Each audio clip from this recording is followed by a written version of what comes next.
Time for today's installment of Tales from the Shop by John Hinkie. Well, finished polishing my tube.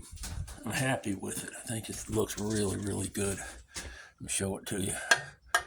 Got it hanging here on the wall with all the other motorcycle parts. Does that not look like chrome?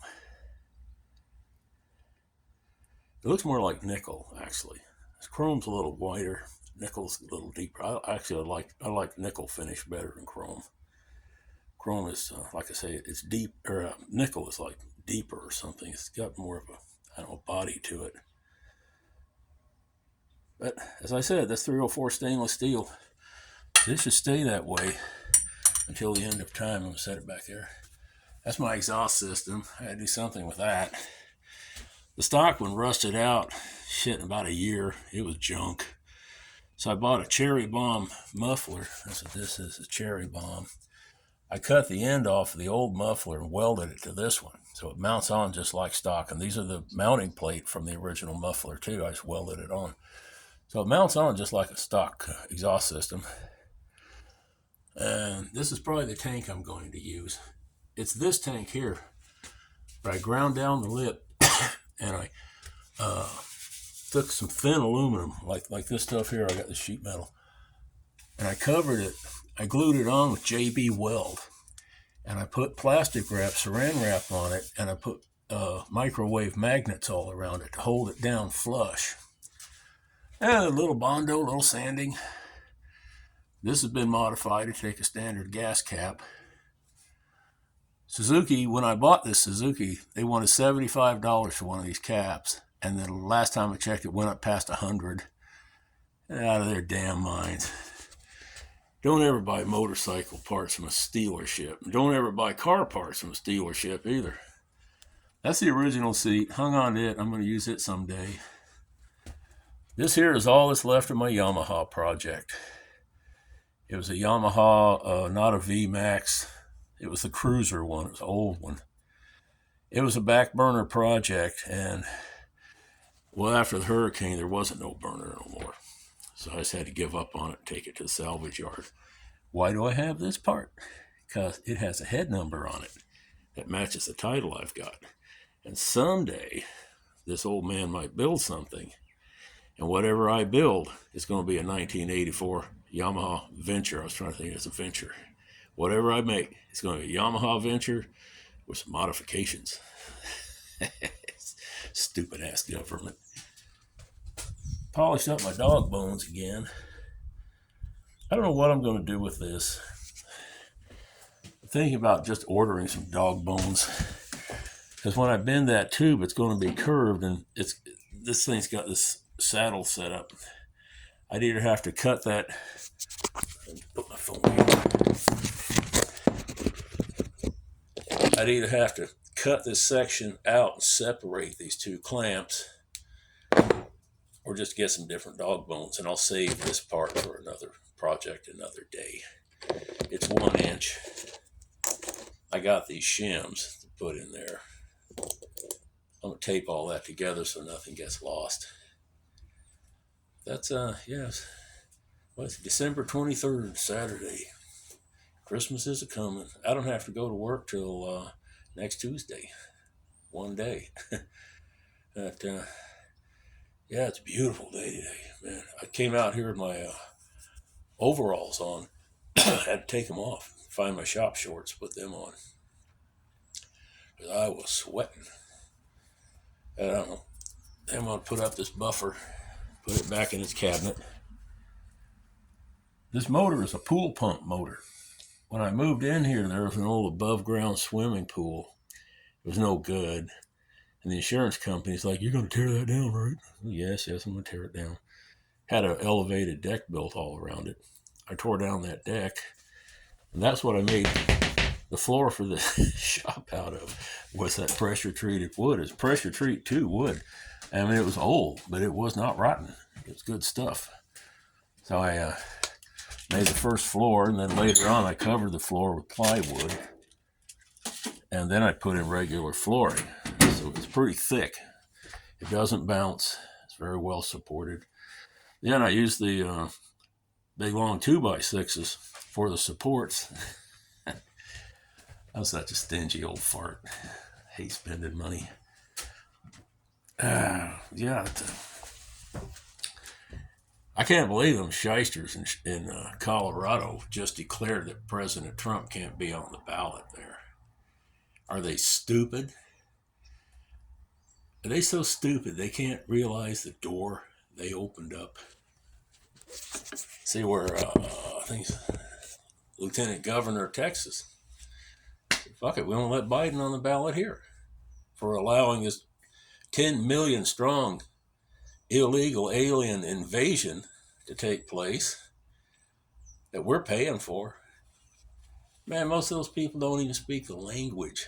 They have no skills. They can't survive here. They're going to be on the public tit for forever. Yeah, hey, that's treason. As Article 4, Section 4 of the Constitution covers the responsibility of the federal government to protect our international border, which they have not only laid down on the job, they've encouraged the invasion. So that brings us to Article 3, Section 3, treason. And the traitors don't pay a fine. It ain't something you get fined for. Treason is treason, and that's what they're doing. They're doing treason against the United States. I saw it was the governor, I thought I said that, the Lieutenant Governor of Texas said, we won't have Biden on our ballots. Do these idiots in Colorado think they're the only people who can play this game? The United States hasn't been a constitutional republic in 150 years. This goes back to the war between the states. Lincoln did the first really big walkaway. But of course, what precipitated the war between the states was the fact that the federal government wasn't staying in constitutional limitations. They wanted to expand beyond where they had the legal right to expand. And that caused stresses and strains between the states because they wanted more money. The federal government was mainly financed by tariffs, import-export tariffs. It usually ran 10-15%. Well, because they were expanding beyond it, we don't want to pay attention to that Constitution. We want a big old government. They wanted to double the export tariff to 30%. Unfortunately for the southern states, their whole damn economy was based on cotton exports, pretty much. And because you had a little oligarchy down here that ran everything. By the time the war broke out, less than 2% of the people in the Confederacy were even slave owners. Most people are so damn poor because, of course, you can't. How you go looking for a job? How are you going to compete with a slave? You can't. Anyway, so the South said, "Hey, no, you can't do that because that'll send Europe, France, and England mainly elsewhere for their cotton." And for a while, I think it was Robert E. Lee, he had Lincoln convinced to let him go. And after a few years, they would realize they were better off in the Union and they would return on their own. But then the Northern Industrialists said, hey, wait a minute. We want to have 30% import-export tariffs while the Confederacy, maybe got 5 or 10%. That'll send all the Atlantic trade business down to the Confederacy. We'll lose that. See, all wars are economic. All wars are economic. So Lincoln precipitated the war between the states. And that's why the Confederacy got help from England and France. They wanted to protect their cotton supply. Had nothing to do with slavery. Nobody gave a shit about a slave. That was just a spin-off byproduct. Lincoln did the Emancipation Proclamation because he realized England and France were about to recognize the Confederacy and set up diplomatic relations. So he had to embarrass them somehow. So, wow, you guys are supporting slavery. Because England, 30 years prior, had abolished slavery. But that was because all the generals were Freemasons, and they were ordered by the Jesuits to get as many Protestants as possible killed. And that's why they fought the war so stupidly. Gettysburg. It's just, I got that movie, and I guess it's fairly accurate. They're going off all the historical data. I just get enraged every time I watch Gettysburg because they were set up to get killed. Sun Tzu said you never attack an enemy who has the high ground. Never. But they did. General Longstreet, they lost Big Round Top, Little Round Top to the Union forces the first day. Longstreet said, okay, let's head on to Washington, D.C. That's our destination. And the Union would have to pursue them, and the Confederate forces could set up every battlefield, and the Union would have to walk into them. See, when you're chasing somebody, the one who's in charge of that chase is the one being chased, not the pursuer. The pursuer is simply responding to everything the pursued person does. But no, Robert E. Lee goes, nope, they're up on that hill, and we're going to walk across about a mile open ground and just kill thousands and thousands and thousands of men and not accomplish a damn thing. But that's the way it is. Well, they are talking about, oh yeah, this stuff America.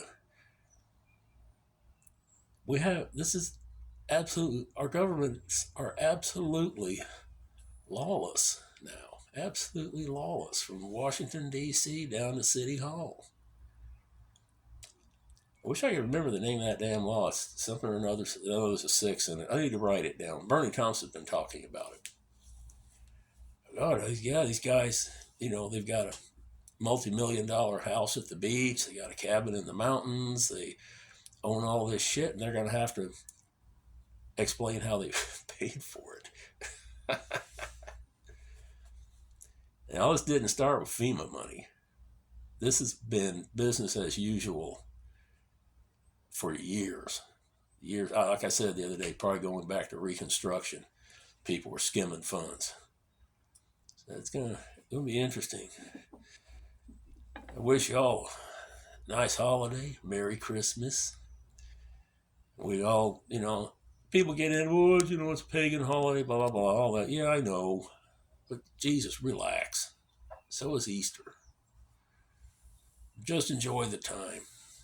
The societies have to cut out little time periods where we can just relax and be happy and be in the company of the people we love. Take a couple days off from work. That's all I got to say. It is a lovely day out here. Like I said, I had to pull off my overalls, my coveralls. What are overalls? Bib overalls. Those things are hot. And then my shop shorts. What else do I got to do? I need to find a piece of wood to make my bender. I got to cut a curve in it. I need a 2x6, and I don't have one. My wife gets after me for saving old junk wood, but eventually I go through it. I got to find some more. Maybe I'll go look for wood today. I bet somebody threw some out on the street somewhere. All I got to do is pick it up. Talk to you later, folks. Bye-bye.